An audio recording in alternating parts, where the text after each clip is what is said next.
अस्सलाम वालेकुम दोस्तों। आज का हमारा टॉपिक कौम लूत के अज़ाब के बारे में है, जो बहुत ही मालूमाती होने वाला है। तो आप सब दोस्तों से गुजारिश है कि हमारी वीडियो को आखिर तक देखें और हमारे चैनल को सब्सक्राइब करें। शुक्रिया। कौम लूत, जिन्होंने एक ऐसे बुराई को ईजाद किया जो इनसे पहले किसी कौम ने नहीं किया था। एक ऐसे बदकारी जिसका मिसाल तारीख में कभी नहीं मिलता। इस कौम ने ऐसा क्या काम किया था और इनका अंजाम क्या हुआ, आज की इस वीडियो में हम जानेंगे। हज़रत लूत अलैहिस्सलाम अल्लाह ताला का एक बरगुज़ीदा नबी थे। आपके वालिद का नाम हारान था, जो तारीख के बेटे थे। आपकी पैदाइश इराक की मशहूर शहर और कदीम शहर वार में हुआ था। इस शहर में हज़रत इब्राहीम अलैहिस्सलाम का मस्कन था। दरअसल हज़रत लूत अलैहिस्सलाम का वालिद हारान हज़रत इब्राहीम अलैहिस्सलाम के सगे भाई थे, यानी हज़रत लूत अलैहिस्सलाम हज़रत इब्राहीम अलैहिस्सलाम के भतीजे थे। हज़रत लूत अलैहिस्सलाम ने सबसे पहले हज़रत इब्राहीम अलैहिस्सलाम पर ईमान लाया था। हज़रत लूत अलैहिस्सलाम को हज़रत इब्राहीम अलैहिस्सलाम के ज़माने में अहले सदूम की रहनुमाई के लिए अल्लाह ताला ने नबूवत की दर्जे पर फाइज किया था। हज़रत लूत अलैहिस्सलाम की बहुत सारी मौजूज़ात है। एक सबसे बड़ी मौजूज़ा ये है कि जब भी हज़रत लूत अलैहिस्सलाम बारिश के लिए दुआ करते तब आसमान बादलों से भर जाता और बहुत सारा बारिश बरसता। हज़रत लूत अलैहिस्सलाम की एक और निशानी ये थी कि हज़रत लूत अलैहिस्सलाम जिस पत्थर पर सर रखते और सो जाते तो उस पत्थर पर आपकी सर मुबारक का निशान बन जाता। अहले सदूम वो इलाका था जहाँ हज़रत लूत अलैहिस्सलाम भेजे गए थे। अहले सदूम का इलाका निहायत सरसब्ज और शादाब था और कुदरत की पैज़ हुस्न का शाहकार था। बहुत सी लहलहाती खेतें, बागात, जंगलात बड़े बड़े सब कुछ इस बस्ते में मौजूद थे और बागात की बहुत ज़्यादा कसरत थी। यहाँ उर्दन, फ़लस्तीन और शाम के दरमियान बसा हुआ ये इलाका निहायत खूबसूरत था। बाहर से लोग यहाँ आते थे अनाज के लिए, फलों के लिए, फसलों के लिए इस बस्ते में आते थे, लेकिन उनका आना अहले सदूम को बिल्कुल पसंद नहीं था। अहले सदूम ये सोचते थे कि हमारी बागात, हमारी फसलें हमारा ही हक है और किसी का हक नहीं।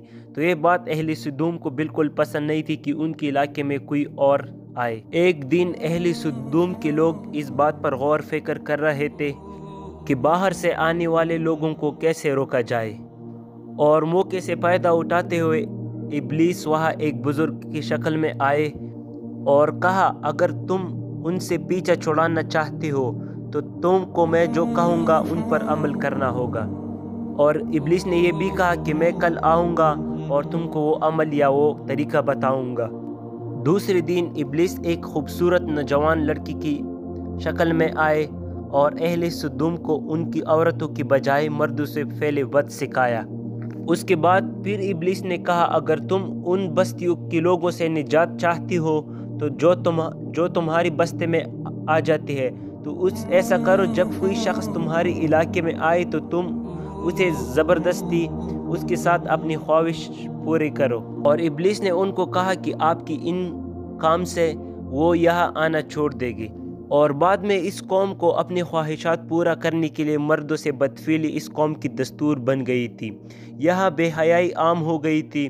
ख़ास तौर पर मुसाफिर जब यहाँ आते थे और ख़ूबसूरत लड़के जब आते थे तो ये लोग उनके साथ पहले वध करते और अपने ख्वाहिशात उनसे पूरा करते थे। कोई भी मुसाफिर अहले सदूम के रास्तों से बग़ैर तकलीफ़, बग़ैर बेशर्मी की से नहीं गुज़रता था। अहले सदूम उनके साथ बदफेलियाँ करते थे। अहले सदूम ने अपने इलाके को बागात से बनाया था। हज़रत लूत अलैहिस्सलाम ने अहले सदूम को तौहीद की दावत और इन बदकारियों से तौबा करने का हुक्म दिया। हज़रत लूत अलैहिस्सलाम ने अहले सदूम को दिन रात नसीहत की, इन बदकारियों, इन बदफेली से मन फरमाने की कोशिश की, लेकिन अहले सदूम पर इनका कोई असर नहीं हुआ। अहले सदूम ने इसके बाद बहुत फ़ख्र से ये काम और भी ज़्यादा शुरू किया और अहले सदूम ने हज़रत लूत अलैहिस्सलाम से कहा कि अगर दोबारा हमें ये नसीहत या तंग किया तो तुमको हम लोग इन बस्ते से निकालेंगे और आपको ये शहर छोड़ना होगा।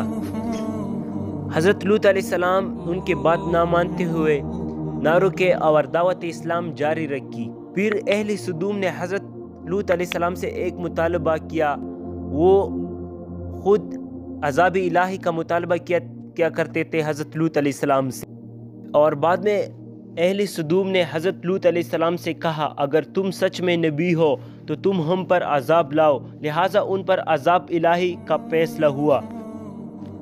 پھر اللہ تعالیٰ نے اپنی خاص فرشتوں کو دنیا کی طرف روانہ فرمایا، خاص طور پر وہ فرشتوں میں حضرت میکائیل، حضرت جبرائیل اور حضرت اسرافیل تھے۔ پھر یہ فرشتے حضرت لوط علیہ السلام کی گھر کی طرف تشریف لائے، اور حضرت لوط علیہ السلام نے جب ان فرشتوں کو دیکھا انسانی شکل میں اور خوبصورت لڑکوں کی شکل میں، تو حضرت لوط علیہ السلام سخت گھبراہٹ اور پریشانی میں مبتلا ہو گئے۔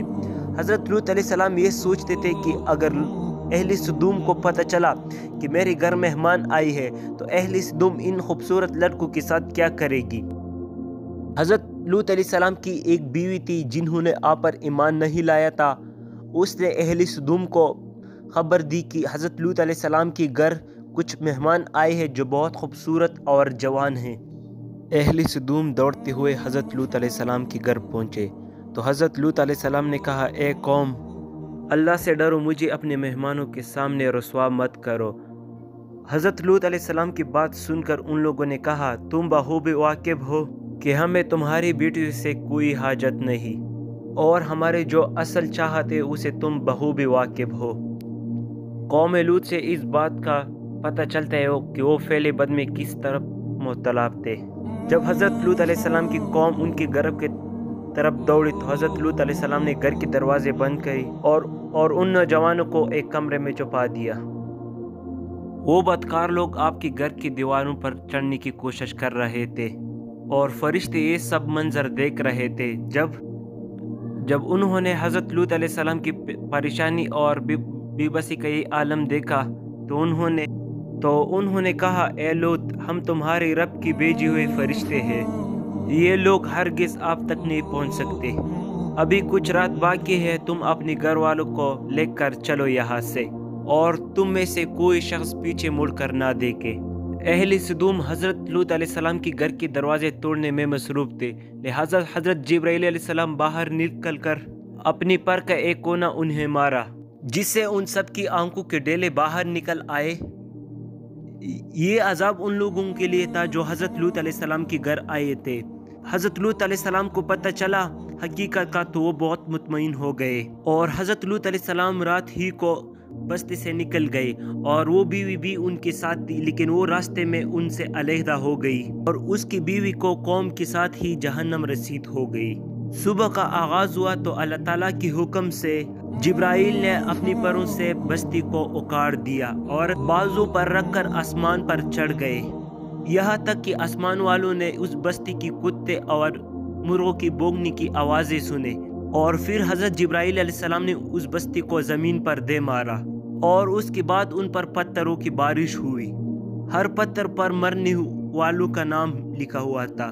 صبح شروع ہونے والا یہ عذاب اشراق تک بستی کو ختم کیا۔ قوم لوط کی ان خوبصورت بستیوں کو اللہ تعالیٰ نے ایک بدبودار اور سیاہ جھیل میں تبدیل کر دیا، جس کی پانی سے رہتی دنیا تک کوئی فائدہ نہیں اٹھا سکتا، اور ان دریا کو ابھی ڈیڈ سی کہتی، یعنی دریائے مردار، جو اسرائیل اور اردن کے درمیان واقع ہے۔ تو دوستو، یہ سب عذاب ہمارے لیے عبرت کی نشانی ہے۔ ہم جس پرستی بالکل حقیقت کے خلاف ہے، اللہ تعالیٰ ہم سب کو ان بدکاریوں سے دور رکھے اور ہماری نسل کو ان بدکاریوں سے بھی دور رکھے، اور اللہ تعالیٰ ہمیں نیک اعمال کی توفیق دے اور حضرت محمد صلی اللہ علیہ وسلم کی طریقوں کے مطابق زندگی گزارنے کی توفیق دے، آمین۔ اپنے ڈھیر سارا خیال رکھے اور ہمارے چینل کو ضرور سبسکرائب کیجئے تاکہ ہم آپ لوگوں کے لیے اس طرح انفارمیٹیو ویڈیو لائے۔ السلام علیکم ورحمۃ اللہ۔